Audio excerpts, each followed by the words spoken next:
Hey everyone, I hope you're doing well. In this video I wanted to give some feedback on what it was like to publish a comic on WEBTOON Discover, which is now called Canvas. I published my comic God's Great Game for 3 years, starting in 2017. Over the course of its publication, I got 51,000 views total, 1,400 subscribers and a rating of 9. So all in all, by today's standards on WEBTOON, these numbers are pretty insignificant. Still, I learned a lot while publishing and I want to share it in this video. First of all, let's get the money talk out of the way. Back then, the number of monthly page views and subscribers to get a payment from WEBTOON were way lower than now. I don't remember the exact numbers, but much lower. And even then, I made 0 cents off this series during the whole publication. It would have maybe been possible to meet payment requirements if I dedicated even more time into it, but most of my time was directed towards my job that paid the bills. So let's get some quick context first, and I'll talk about why consistency matters most, I think.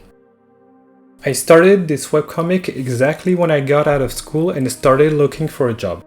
At first, I could look for job offers during some time and then spend a lot of the rest of my day working on the comic. During this period, I managed to update more or less weekly, with pretty lengthy chapters. And that's when I saw the biggest growth, the largest engagement of the audience. People were reading, commenting and liking it. A few months later, I started work, and suddenly the work time I had available for my comics went from at least 4 hours a day to barely 1 hour a day if I didn't want to accumulate fatigue during the week. So I adjusted and tried to update once every 2 weeks within the same length of chapters, but sometimes even then they had to be less dense with less information. From that point on, I continued on that pace, but little by little the views dwindled, and with them my motivation. So I really wanted to finish my story, but what I wrote on the script would take I don't know how many more years to finish, and it felt unending.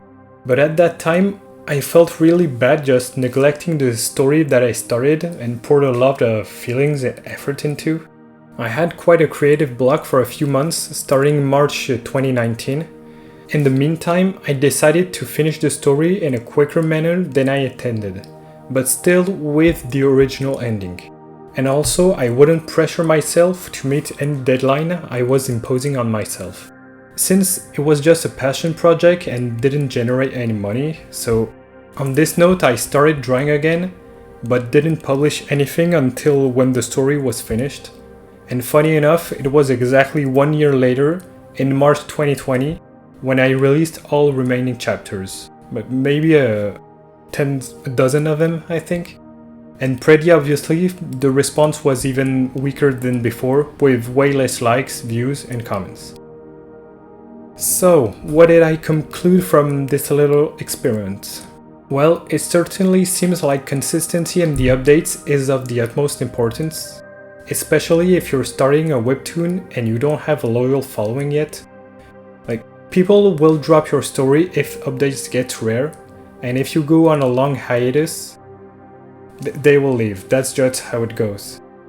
So if you're planning to start a webtoon and you think you won't be able to keep a regular updating schedule, it doesn't even have to be weekly, by the way.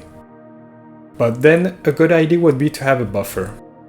By that I mean having a number of chapters already done when you start publishing the first one on WEBTOON. That way, if, say you have 10 chapters of buffer, when you work on chapter 11, you release the first one. This will give you a bit of peace of mind considering you won't have to struggle to maintain your updating schedule. It takes your mind off the immediate deadline and you can focus more on the story you're creating. Well, at least that's definitely what I will do when releasing my next comic. So on that note, I think it's really important to test the waters first and assess correctly how much work you can put in a chapter. It would only hinder you to start really big, and just when your audience expects lengthy chapters, you start to settle down on quality or quantity. I think it's better to give yourself room to grow rather than room to fall when you start your webcomic, That way, even if your audience likes your work from the very beginning, they'll only have good surprises and no disappointments. Or at least not from the quality or quantity part. Also, don't be too hard on yourself from the start. Well, that's something I struggle with personally, and I know a lot of people share this sentiment as well. I mean, the imposter syndrome can be really frightening sometimes. But we all have to start somewhere, and the important point is to keep growing from there. So don't compare yourself to like the best artists on Webtoon, where they are right now. But if you look back, even really big comics like Tower of God didn't have such quality from the beginning, and they evolved a lot from beginning to end. I put a lot of importance on the graphic style of this comic, but all of this while not taking into consideration that I don't even have my own recognizable drawing style. I spent too much time thinking about how to make the style really consistent, but now that I look back, it wasn't even consistent, so I kind of worried for nothing. It would have been a better idea to just focus more on the story rather than to how to render like detailed backgrounds or whatever. And this leads to my next point, which is that, well, your audience will be a huge motivating factor to continue your story. Well, at least it was the case for me. Do not let it distract you from where you think your story should go. Putting up a comic on the web means you'll be directly confronted with your audience in the comment section, and I think overall this is a huge positive. But as creators, it seems we always put more emphasis on the rare negative comments rather than the positive ones. And sometimes we could mistake them for corrections we should apply to our story, instead of just comments. I think this is wrong. Whatever we do, our work will never really please everybody, and it shouldn't anyway. We're all individuals, and it's perfectly okay if people do not like your story. Different strokes for different folks, I guess.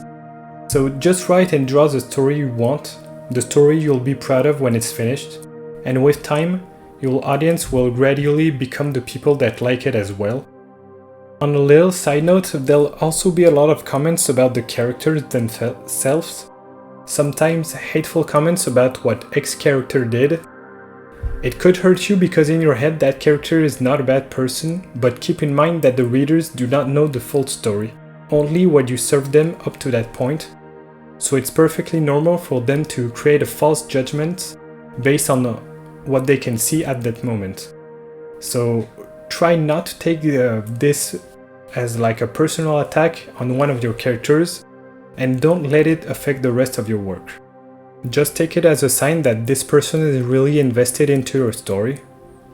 Well, and I think that's about it for today. I don't have anything on my mind anymore right now. I'll make other videos on Webtoon and this topic, but I have to collect my thoughts first, and not just so you don't have to listen to me rambling. So thanks for watching till the end if you did. It would help a lot if you click the like button, and if you like the content on my channel, a subscribe would help even more. Bye everyone, and until next time, keep creating.